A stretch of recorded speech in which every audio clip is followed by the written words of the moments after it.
Oh, the time is now, the time is here. Now's the time for a bite of cheer. A tasty delight where the price is right. Well, look at here, you'll dig this sight. The moment's handy for a piece of candy. Just name your brand, they're all so grand. Hey, what do you think of a nice cool drink? Or a big box filled with a popcorn thrill? Let your taste buds meet with an ice cream treat. Refresh yourselves, it's time to eat. So come on, folks, let's join the band as we all head for the refreshment stand.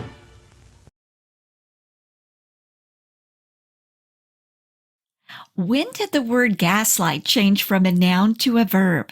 There for a while, it seemed everyone was trying to gaslight someone else, at least according to social media. Well, I'm not entirely sure people really knew what that meant, and I'm extremely sure a lot of people didn't know where the term came from. Well, guess what? It's a reference to tonight's featured film from 1944, Gaslight. We'll set the record straight on gaslighting tonight, and more importantly, we'll walk through the story told through this famous film. Then, on a completely unrelated note, I'll give an update on my garage sale. It's over now. How did I do? What sold? What didn't even get a second look? And now that I've cleared my house of a lot of stuff, should I start filling it up again with a new collection? Help me talk myself out of that, will you? Tonight on the Vintage Century Idle Hour.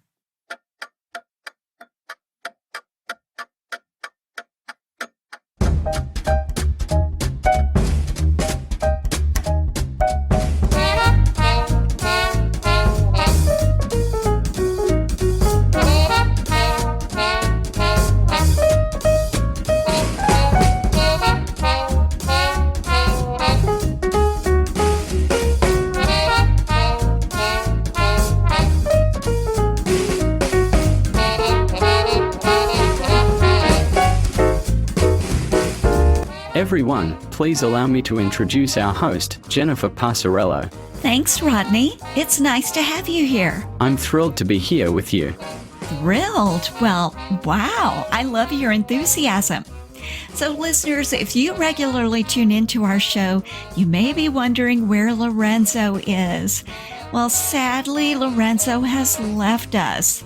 You might recall from last week's episode that he was applying for a job as a chatbot with Walmart Online.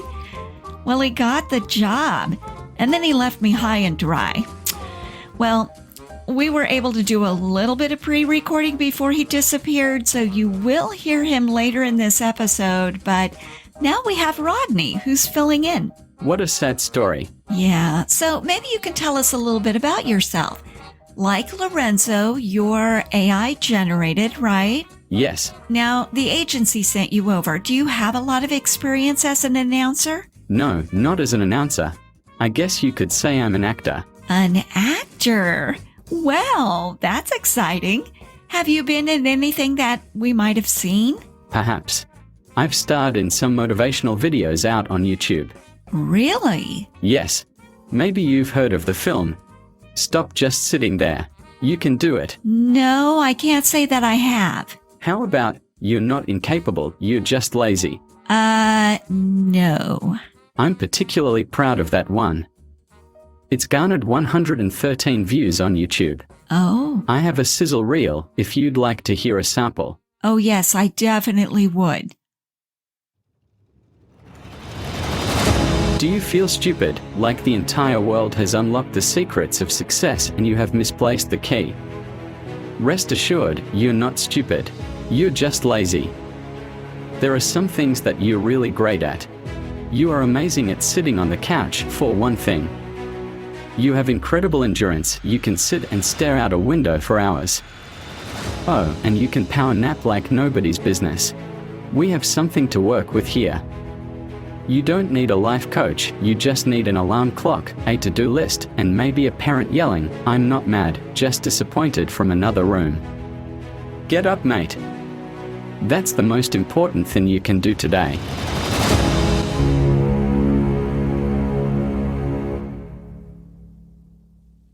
Wow, so that's out on YouTube, huh? Yes, it's particularly popular with students. Well, what brings you to the Idle Hour? I mean, aside from the agency sending you over. Well, I think this could be my big break. Your big break? Yes, my big break into show business. Oh, you haven't seen the size of my audience, have you, Rodney? No, I gather it's quite large. The agency said The Idle Hour is a hot new podcast. Well, it's a new podcast. They got that part right. Well, Rodney, I'm glad to have you here. Do you know how this works? I tell a story from a movie from Hollywood's golden age. I give it a rating, and then I usually talk about some other random stuff. Yes, tonight's movie is Gaslight, starring Charles Boyer and Ingrid Bergman. Yes, it is. Rodney, did you watch the movie? Of course. You did? Well, Lorenzo never mind. That's fantastic. Rodney? Yes? Could you be both my announcer and superfan? Of course. I am at your service. Well, we're going to get along just fine.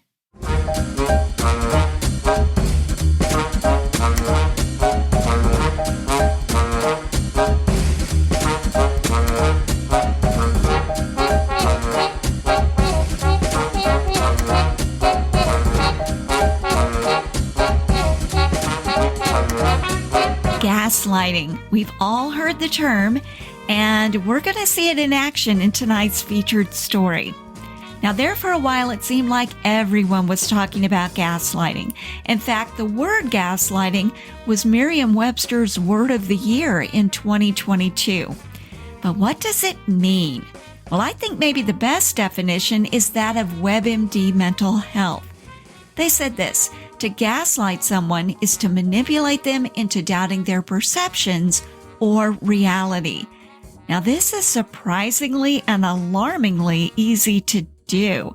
I think at one time or another, we've all come across someone who seems to deny a basic, obvious reality and thought, what could they be thinking?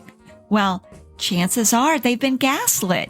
If you're in a vulnerable state of mind to begin with, and you lack a solid anchor that keeps your understanding of the truth securely moored, you too could be susceptible to gaslighting. Now, as is the case in most things, I am no expert on this topic, and so I wanted to get kind of a sense for exactly how this is done. I had a general idea, but I wanted a more concrete procedure. So I did a bit of light research on the topic. One thing that's really clear is that gaslighting is a form of abuse, and it preys upon the vulnerabilities of others. That form of abuse is at the heart of our film tonight. Now, gaslighting makes people doubt their own memory, question what they fundamentally know to be true, and believe that they're crazy. It's insidious because it weakens people's ability to rely on their own judgment, and it creates dependency on others. They become increasingly willing to let more dominant figures shape their thinking about themselves and the world in which they live. Now, in tonight's film, we have a husband who manipulates his wife into believing that she has a mental illness. Where does the gaslight come in? Well, we'll get to that momentarily. Now, our film serves as a case study in this kind of manipulation. How does it work exactly? Well, according to the National Domestic Violence Hotline, gaslighting techniques include something they call countering. This is challenging someone's memory. The gaslighter may say things such as, "Are you sure about that? You have a bad memory." Or, "I think you're forgetting what really happened." And then there's a technique called withholding. This is pretending not to understand what the person is saying. So the gaslighter might say things like, "You're not making sense," or, "Well, now you're just confusing me," or, "I don't know what you're talking about." Then there's trivializing. This is belittling or disregarding how a person feels. The gaslighter may accuse the person of being too sensitive or overreacting to things. And then finally, there's diverting. This is changing the focus of a discussion by questioning the other person's credibility. So the gaslighter may say things like, "That's not real," or "That's not true," about things that are true or are real. Now, gaslighting is gradual and repetitive. All right, so that's the technique. Now let's talk about the movie, because we really do see all of those techniques in our plotline. Now, when people talk about the film Gaslight, they're generally speaking about the 1944 film starring Charles Boyer and Ingrid Bergman, and that's the version that we're going to focus on tonight. But there was another film version. This was a British version from 1940 that starred actors that are probably unknown to American audiences, or at least they were unknown to me.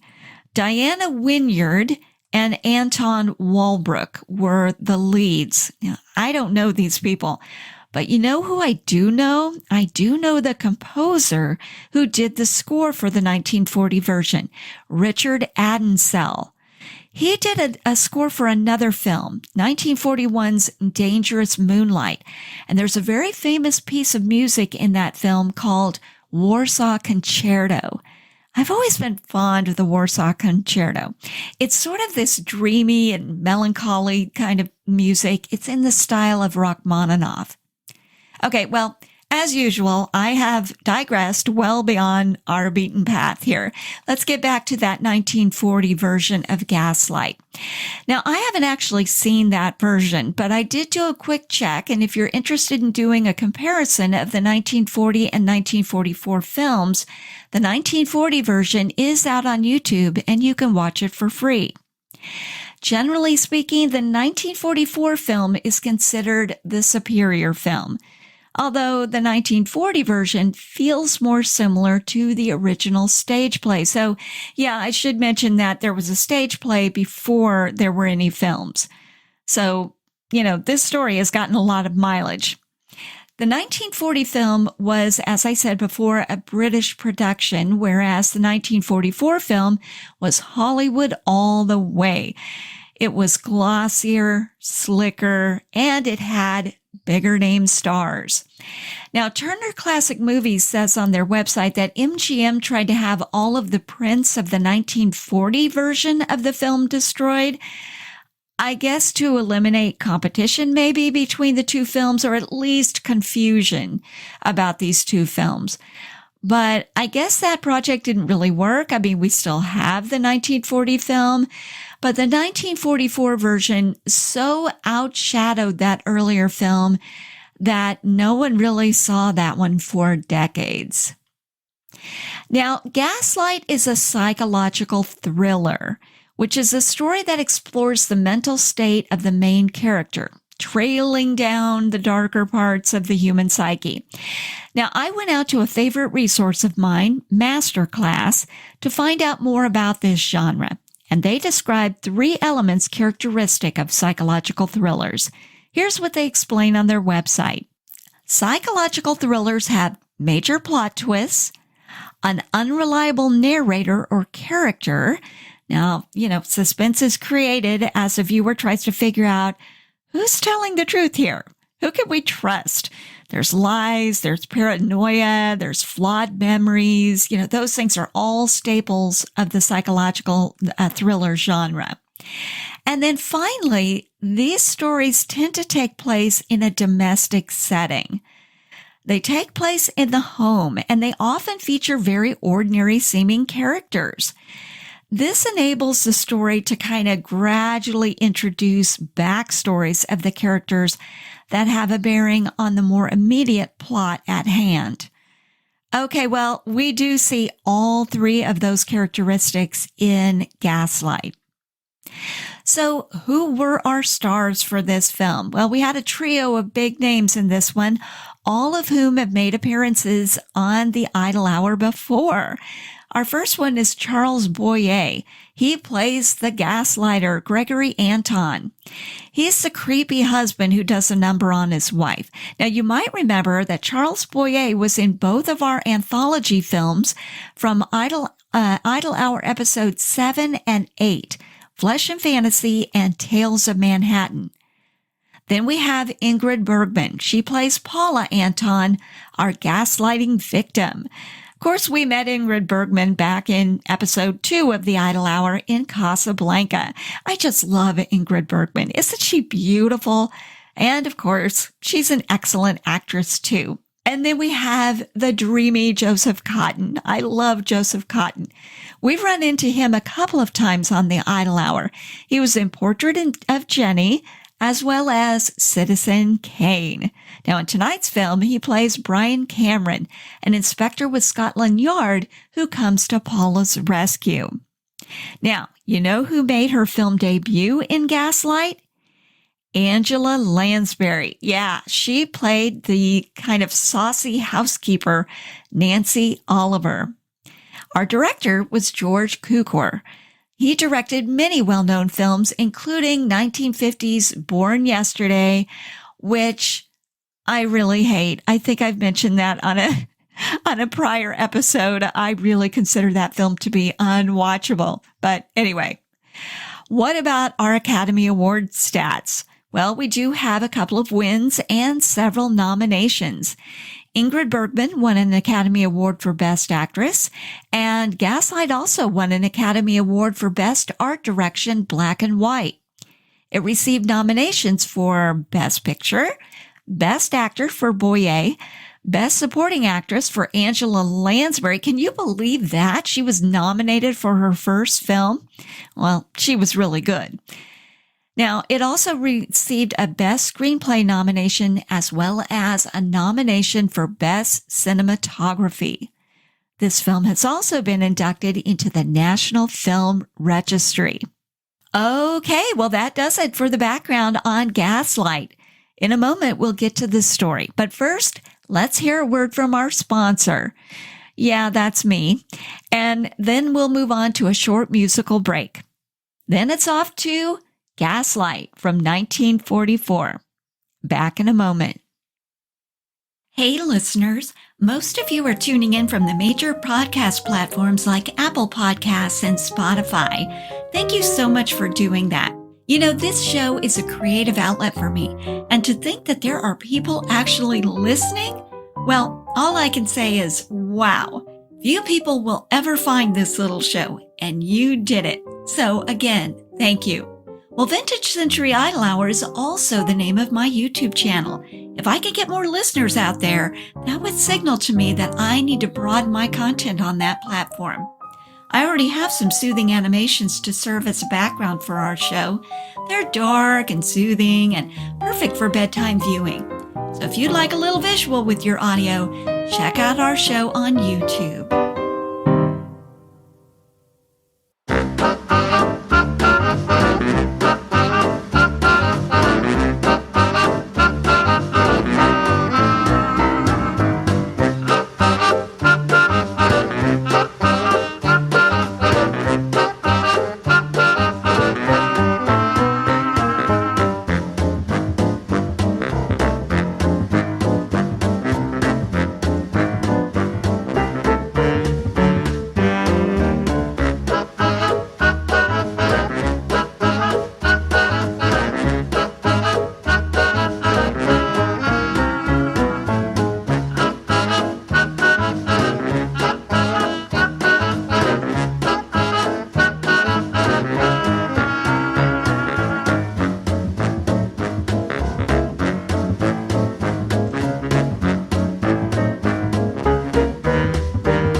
Attention listeners, pardon the interruption. I just need to warn you that this portion of our program contains a number of spoilers. Tonight's Silver Screen Adventure takes us to Victorian England, where the famous opera singer Alice Alquist is strangled in her own home, under her own portrait no less, by a strange intruder who's never caught. The murder is witnessed by her young niece, Paula Alquist, who understandably is traumatized by this episode. Well, her aunt had left her the house in which the murder took place, but of course, Paula doesn't want to live there, and so she's sent to Italy. Now let's fast forward several years. Paula's now studying to be a singer to follow in her aunt's footsteps. And side note, she's terrible. I tried to find out if Ingrid Bergman did her own singing in this film, and I'm not sure, but I think she did. She was a wonderful actress, but singing, I don't know, that was not her bag. And actually, it worked out because as Paula, she even admits that her voice is nowhere near as good as her aunt's had been. Well, Paula falls in love. She falls in love with her piano-playing accompanist, Gregory Anton. Now, he's kind of an odd bird from the get-go. He's quite insistent that they get married right away, even though they'd only known each other for a couple of weeks. For her part, Paula is hesitant. And he asks her, are you afraid of me? And she says, no, never, but of happiness. I haven't had a lot, and I feel like I can't trust it. I actually love that line. I think that might be my favorite line in the film. Well, they do get married, and on their honeymoon, Gregory hints around that his dream is to live in a townhouse on a London square. And while Paula's frightened at the thought of going back to London, she loves him. So she says, well, you'll never guess. I have a townhouse on a square in London. And to make him happy, she agrees to return there. Now, on the first day in the house, Paula discovers a letter that was written to her aunt just 2 days before she was killed. The letter was signed Sergius Bauer. Now, Gregory goes a little bonkers when he sees that Paula is reading this letter. I mean, he snatches it out of her hands. Later, he's going to tell her there was no letter, that this is a figment of her imagination. But as members of the audience, we know better. Well, the gaslighting proper really starts pretty much after that. The first episode is when Gregory gives Paula his mother's brooch.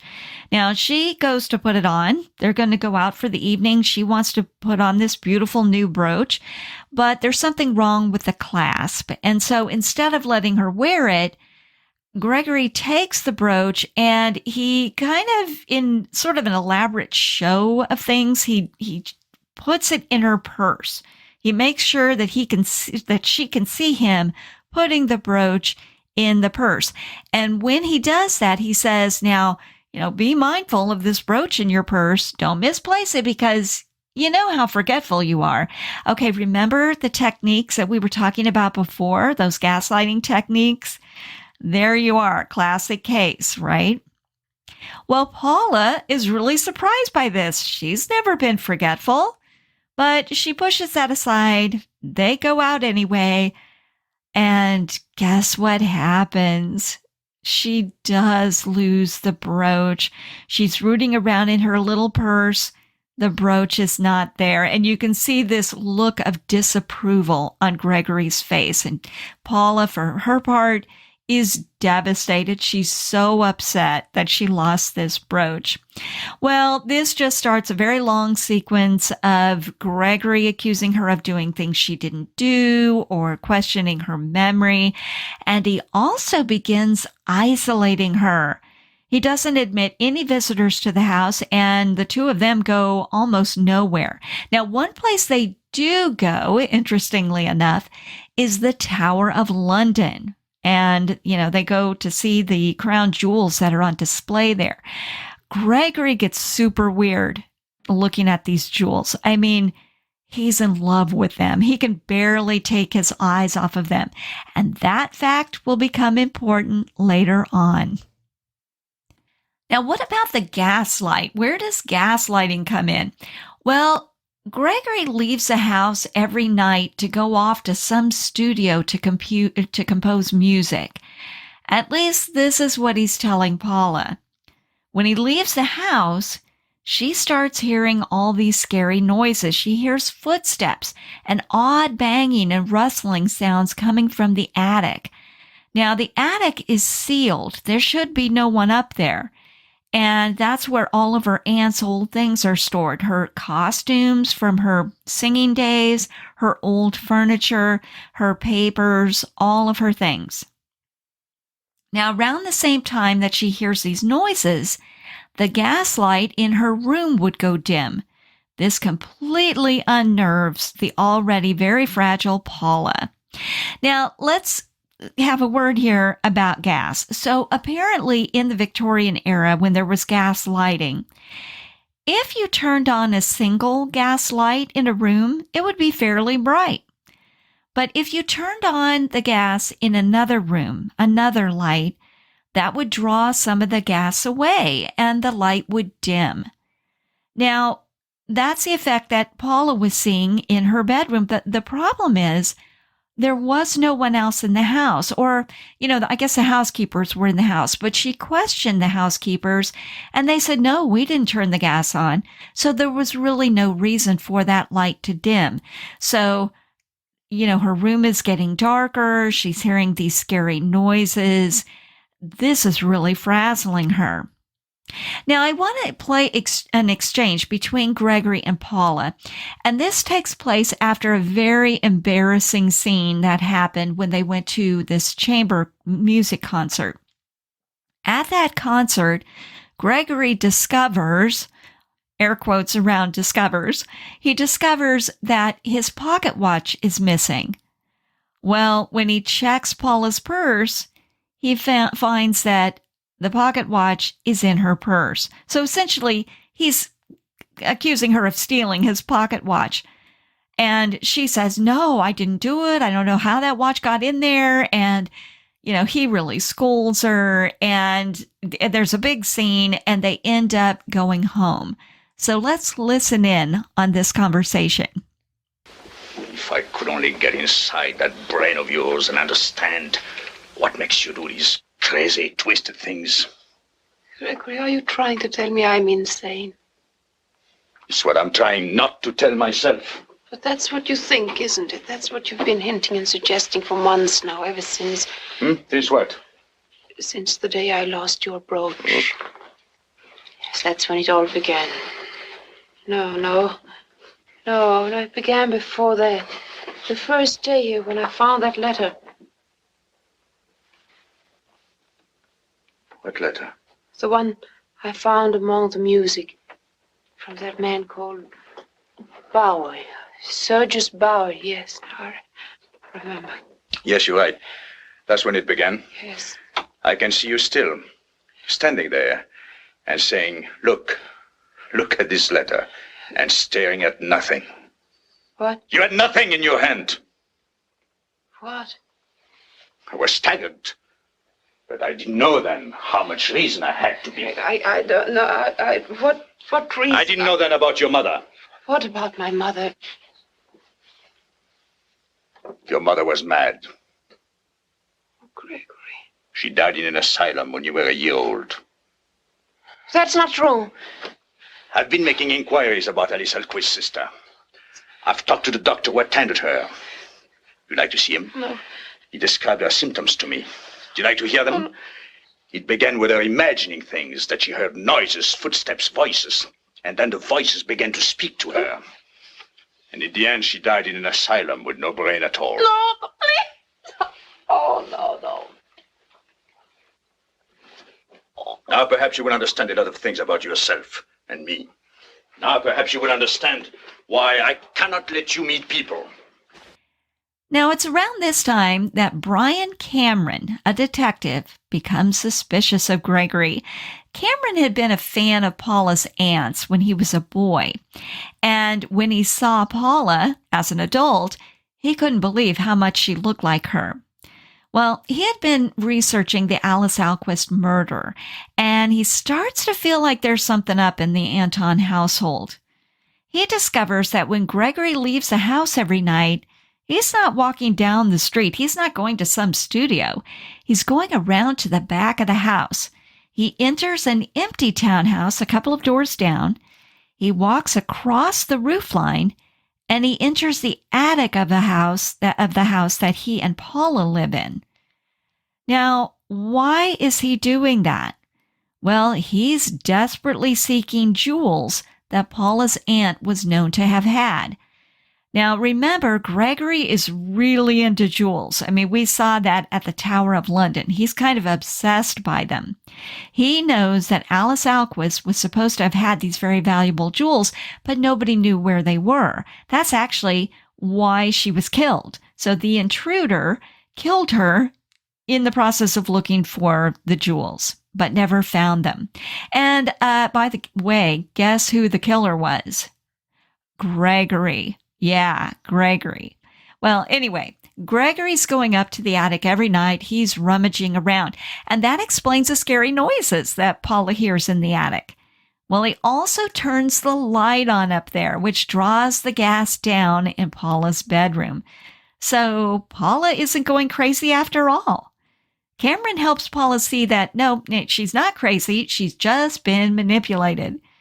Well, guess what? She finds the missing brooch and the letter from Sergius Bauer. Remember, I had mentioned that he told her that that letter was a figment of her imagination. Well, it's very obvious now that he took both the brooch and the letter. And we discover, of course, that Gregory Anton is Sergius Bauer, the man who killed Paula's aunt. Now, perhaps the most interesting thing in this film happens at the very end. And this is when Cameron has apprehended Gregory. Paula tells Brian, that she wants to talk to Gregory alone. Now, he's tied up in a chair. They're waiting for the authorities to arrive to arrest him. And, that's just the two of them in the room. Well, he tries all of his manipulative tricks. He tells her how much he loves her. He reminds her of how beautiful the early days of their marriage were, blah, blah, blah. And he tries to talk her into helping him escape. But to her credit, this time she doesn't believe him. And this is what she tells him. If I were not mad, I could have helped you. Whatever you had done, I could have pitied and protected you. But because I am mad, I hate you. Because I am mad, I have betrayed you. And because I am mad, I'm rejoicing in my heart without a shred of pity, without a shred of regret. Watching you go with glory in my heart. This is really fascinating to me. She becomes the mad person that he had attempted to create, and that ends up being his undoing. Now, she's not really crazy, or is she? I mean, did he successfully destroy her psyche for good? Hard to say, but she's probably going to need a long recovery period and probably some extensive therapy. Well, Gregory is arrested, and that's how our story ends. He tried to gaslight her. He did gaslight her, and then he paid for it. A very satisfying ending. Well, let's take a brief intermission, and when we come back, I'll go over my official rating. What did I think of this film? We'll break it all down. Yes, folks, it's intermission time. So how about taking a break? Get out and stretch a little and relax before the show begins again. And why not make it refreshment time, too?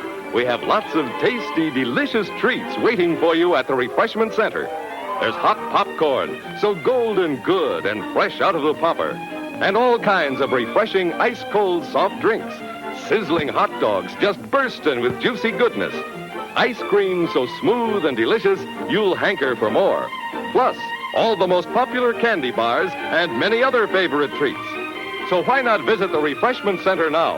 Our courteous attendants are ready and waiting to serve you with a wide and wonderful variety of good things to eat and drink. So step right up and make yourself at home.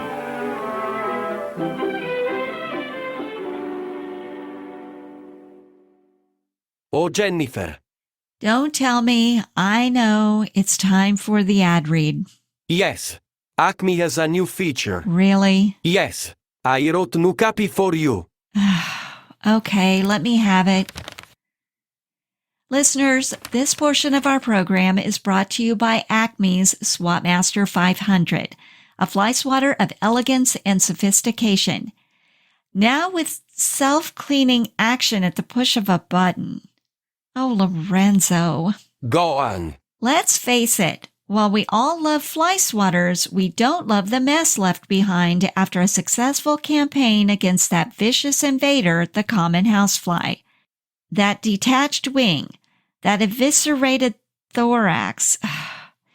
It's not only unsightly, but unsanitary as well. Lorenzo, I'm not feeling well. Keep going. Haven't you wished that you could simply push a button and the aftermath would just disappear? Well, now you can. Swapmaster features a self-cleaning squeegee mechanism that wipes the carnage away.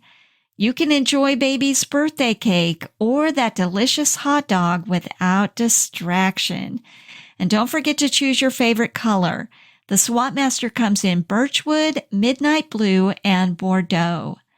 The Swapmaster 500 by Acme. Lethal and tidy. Get yours at a fine retailer near you or online. Ah, nice. Oh, I need to lie down.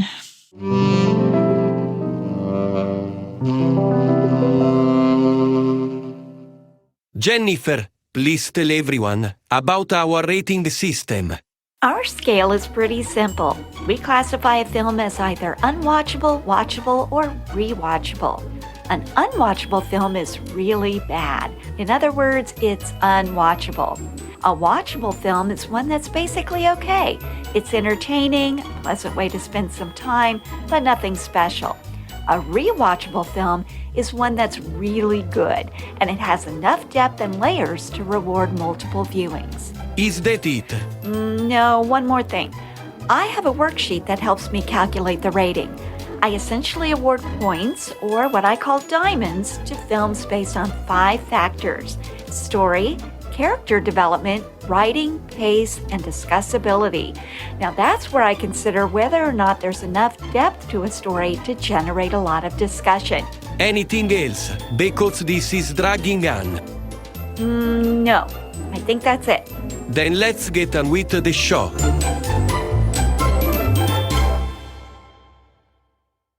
Okay, let's break down my rating for Gaslight. Story. Was this an interesting and entertaining story worth telling? I'm giving this 5 diamonds. It was interesting, plausible, and suspenseful. You know, those plot twists that are characteristic of psychological thrillers, they were definitely there. I wasn't entirely sure where things were headed. And, you know, was it worth telling? Yes. This is something people do to each other, and I do think it's worthy of some exploration. So, yeah, 5 diamonds. Character development. Were the characters dimensional? Did their actions ring true? 5 diamonds. Yeah, I think the characters were plausible. You know, a lot is made of Ingrid Bergman's performance, and she did win an Academy Award for it, but let's give a little love and applause to Angela Lansbury for her role. As I mentioned before, she was nominated for Best Supporting Actress, but didn't win. But she was really good in this film. And, you know, I had mentioned before, she played Nancy, a housekeeper, and it was a small role, but it was important because she was part of Gregory's manipulation of Paula. You know, he pitted the two of them against each other. Mainly, he did this by embarrassing Paula in front of Nancy to the point that Paula became intimidated by her. That was really believable to me. I thought that was very realistic. You know, Nancy was a saucy little thing in this film. She was respectful, sort of, and irreverent at the same time. You know, she never did anything outright to make people feel uneasy, and yet she did make them feel uneasy. You know, I think that was some pretty excellent acting there by Lansbury, and I think a pretty well-developed character. writing. Was the dialogue beautiful, funny, poignant, and/or thought-provoking? I'm going to go with 4 diamonds. My favorite line was that one delivered by Ingrid Bergman about not being able to trust her own happiness. Beyond that, the dialogue wasn't poetic. There was nothing wrong with it, really. I did feel that the framing of the story was good. There was some interesting filmery, too. I mentioned that scene, and I don't know if you can really attribute this to writing, but there was that scene where Gregory finds the jewels in the costume, and he holds up that costume, and we can see in the background that Alice, his victim, was wearing that same costume. It was almost like she was peering at him doing the deed. First he had killed her and now he's stealing her jewels. So it was kind of an interesting effect there.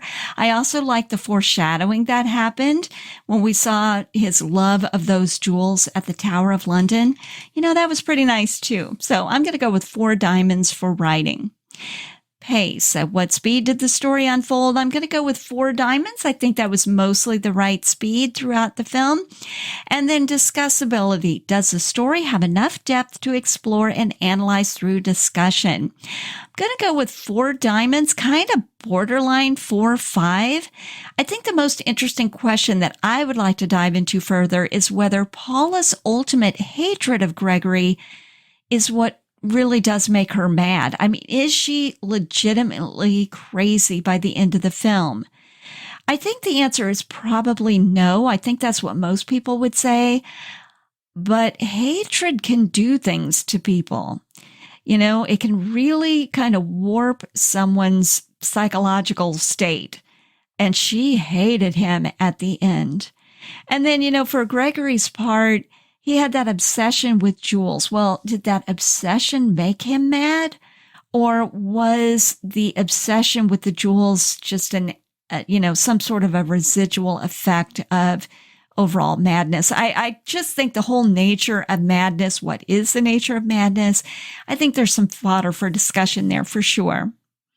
Okay, so that brings us to a grand total of 4.4 diamonds. That places Gaslight securely in the rewatchable category. Now, the 1940 version of Gaslight, as I said before, is out on YouTube, and you can watch that one for free. The 1944 version, the classic version, is not streaming anywhere for free right now, at least that I could find. I rented it from Amazon. And now it's time for Idle Out Trivia. Hey, Rodney, what did you think of tonight's story? It was pretty good. Yeah? Yeah. In fact, would you mind if I performed a line from the movie? Well, sure, I guess. Well, as an actor myself, I like to make a study of films like this. Oh, right. Well, let's hear it. This is a line from Charles Boyer as the master manipulator, Gregory Anton. Wait a moment as I get into character. Okay. Are you suggesting that this is all part of some plan? That I'm trying to drive you mad? Was that you acting out the line? Yes, I put a lot of feeling into it. You did? Indeed. I put my heart and soul into it. Well, how about if we turn our attention to trivia? I'm ready. Okay. Gaslight was directed by George Cukor, but he was not the best-known director of psychological thrillers from this era. Who was? A. John Ford, B. Frank Capra, or C. Alfred Hitchcock? I know the answer. Wait, don't say it. Don't say it. Let's give our listeners a chance. 20 seconds, everyone.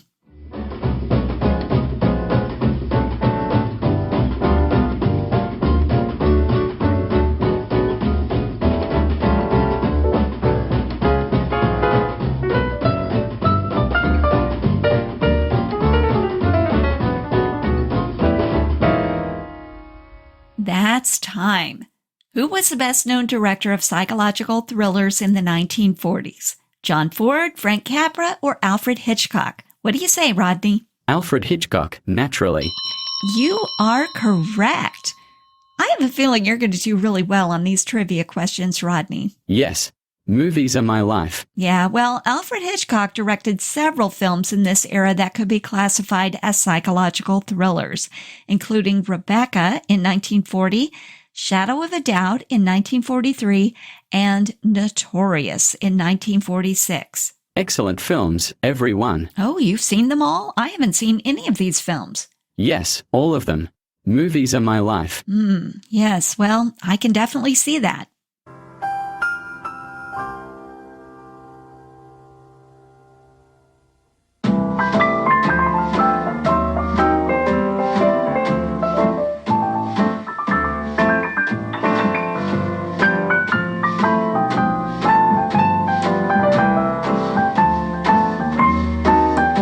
If you tuned into last week's show, you're probably on pins and needles wondering how my garage sale went.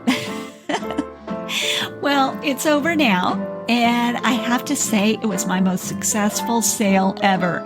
This was the first sale that I did myself at my own house, so I wasn't really sure how it was going to go. But, this was a neighborhood thing. A lot of my neighbors, including my next door neighbor, they were doing sales too, so it was kind of fun. All the people were out and about. There were lots of opportunities for visiting. My niece and my sister came over and helped, so we got a pizza. We made a little party out of it. But wow, was it cold in Kansas City this past weekend. I mean, freezing. There were people wearing coats. And, here we were at the end of April. I had a customer from Texas, and she was really shocked and miserable about, what the weather was like. But actually, we were too.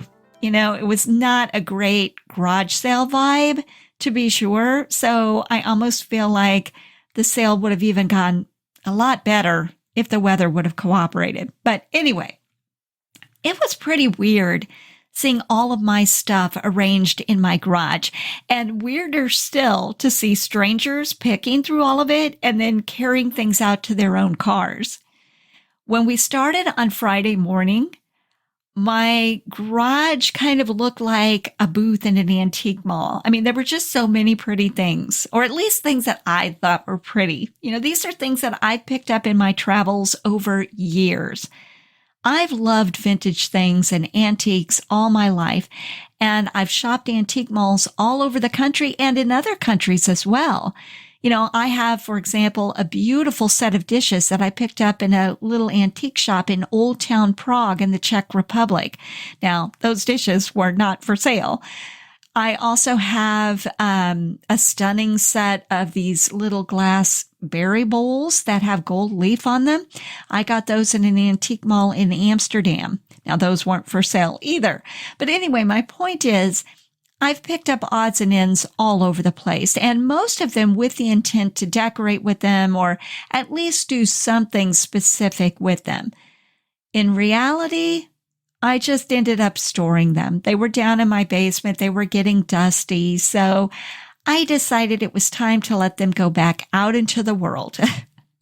Now, as I get older, I'm finding that I'm really loving the idea of traveling light. I love the idea of going to a closet, opening it up, and seeing everything sort of sparsely arranged, everything very well organized, and just not a lot of stuff crammed into every nook and cranny. And, aside from that, I'm also finding that my taste has changed quite a bit. One of the primary reasons that I did the sale is because I'm consolidating two houses into one. So I have a house in Springfield, Missouri. I'm getting ready to put that on the market. And then all of that stuff from that house is going to be coming to Kansas City. Now, the Springfield furniture and all the decor items and all of that, those are more recent acquisitions, and they're more reflective of my current style. So I'm kind of excited to transform my Kansas City home with all this kind of new stuff from Springfield, even though it's not new, but it'll be new in this Kansas City space. Okay, so do you want to hear the things that really sold well? Okay, here they are. There were three or four things I'd say that sold very well at the garage sale. Number one seller were my vintage purses. So I sold a bunch of those. I had a collection of beaded purses, and I had them in a little bin, and all the ladies made a beeline to that bin, and I sold several of those. Knickknacks, including Christmas ornaments. That kind of surprised me. Basically any small knickknacks, those items sold really well. The reason why the Christmas ornaments surprised me is because I always think that people want to be in the Christmas mood when they're buying Christmas decor. And here we are, almost May, nowhere near Christmas. I didn't know people would be interested in them, but they were. Wall decor, that was another thing. Wall hangings, pictures, anything that you can hang on the wall, those tended to go pretty well also. I did sell some furniture too. I sold a little wicker stand. I sold a comforter set. I sold a few chairs and a table. Now the furniture got a big boost from Facebook Marketplace. So it's not like I ended the sale with all my furniture gone. The Facebook Marketplace listings really helped to kind of liquidate my excess furniture inventory. Okay, so here's what didn't sell or even draw any interest whatsoever. Fake trees. Remember when those were in? Well, I guess they're not now. And you know what? I don't like them anymore either. But I did have 2 high quality fake trees that I was practically giving away, but no one even looked at them over the whole 2 days of the sale. I mean, did not look at them. Sort of in that same category, door wreaths. I had a couple of those for sale. No one even picked them up. I was selling them for $1 each. 0 interest from the shoppers. Now, this one really surprised me. Lamps, table lamps. Now, I did sell one, but I had several for sale. And they all ended up being donated except for that one that I sold. I was so surprised by this, but my sister really called it before the sale even started. She said that nobody likes table lamps anymore. Is that true? I love table lamps. But she said that people prefer floor lamps or hanging lamps or overhead canister lighting, that's what people like. And it must be true because they barely got any attention at all. And then plates. This didn't surprise me, but I had a beautiful set of 8 dessert plates and a dessert server in perfect condition, so beautiful, that I was selling for $5. No one even looked at them. I mean, they weren't even interested enough to turn the plate over to see how much I was selling them for.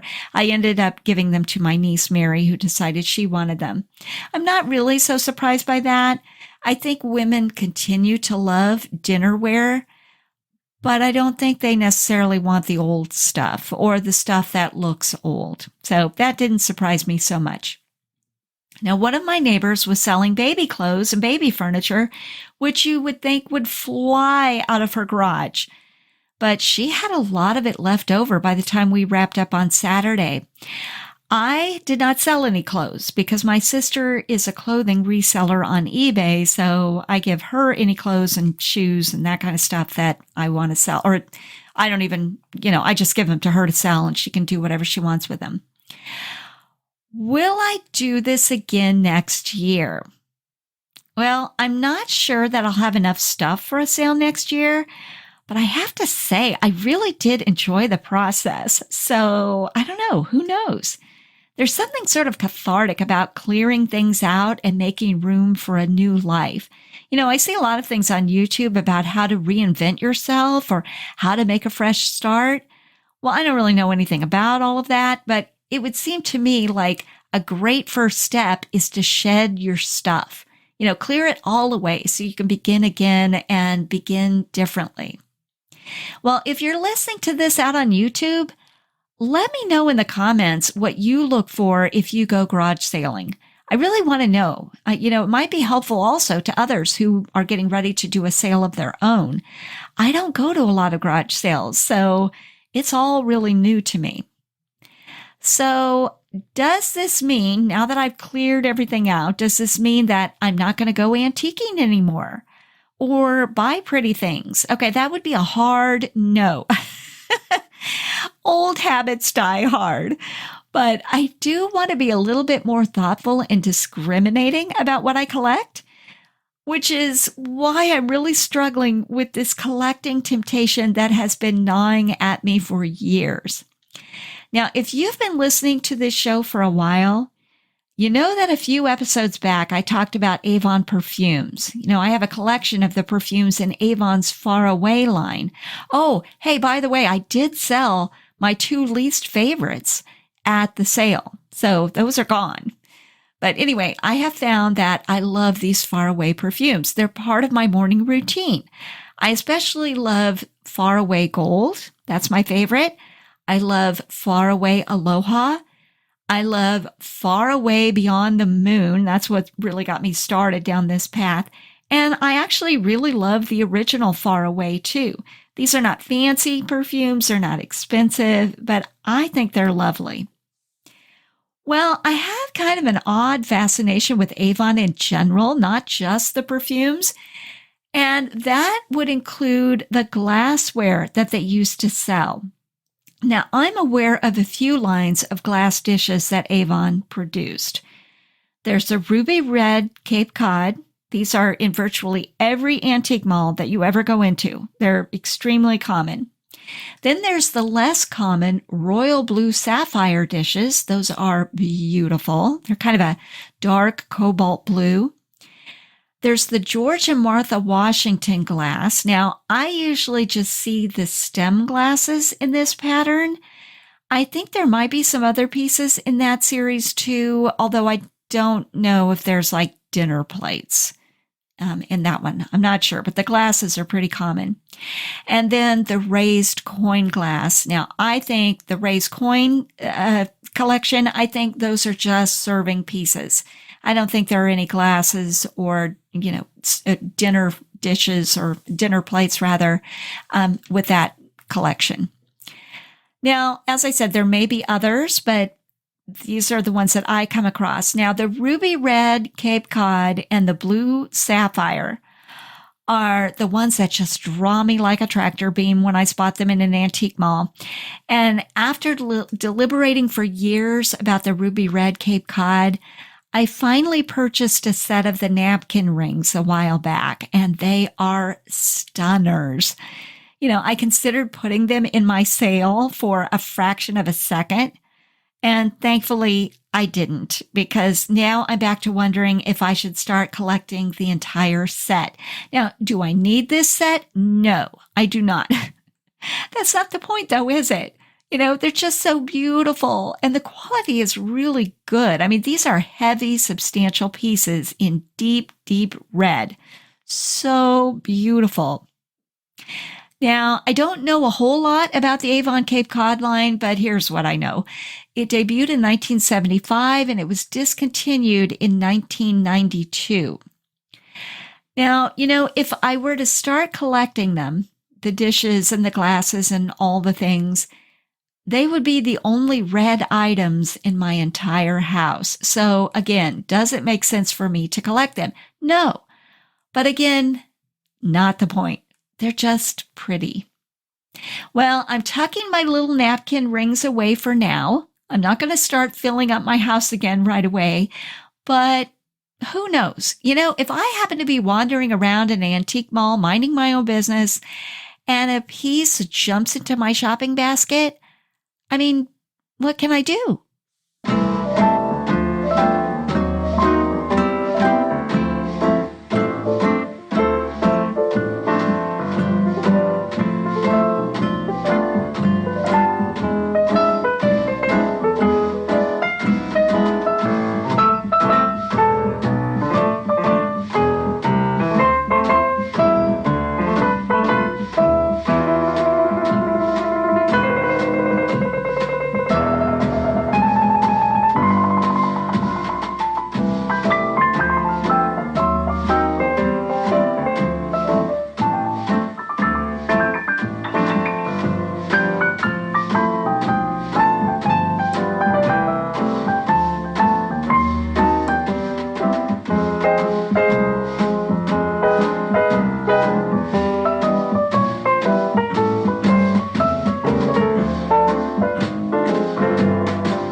Well, there goes the clock. It's time to close the chapter on another episode.